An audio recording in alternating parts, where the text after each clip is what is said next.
एक बार स्वयं भोलेनाथ भगवान अपने भक्त को बचाने के लिए अदालत में गवाही देने आए।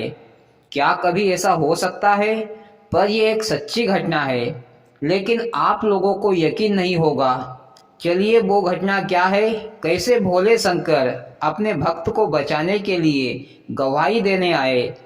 एक बार की बात है, एक संत थे। वे बड़े ही धार्मिक थे। दिन भर भगवान की सेवा, पूजा पाठ इत्यादि कामों में लगे रहते थे। कोई भी उनके पास जाता तो उनकी समस्या का समाधान मिनटों में कर देते थे।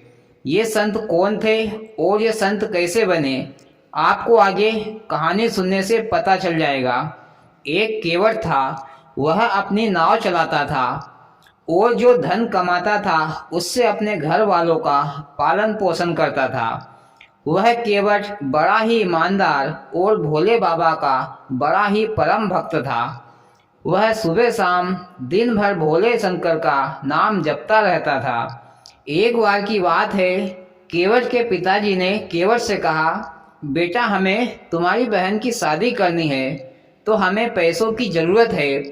तुम जाकर गांव के जमींदार साहब से कर्ज के रूप में पैसा लेकर आओ। फिर केवट जमींदार साहब के घर गया और अपनी ज़रूरत के हिसाब से जमींदार साहब से पैसे कर्ज के रूप में ले आया। कुछ महीनों के बाद केवट की बहन की शादी बड़ी धूमधाम से हो गई।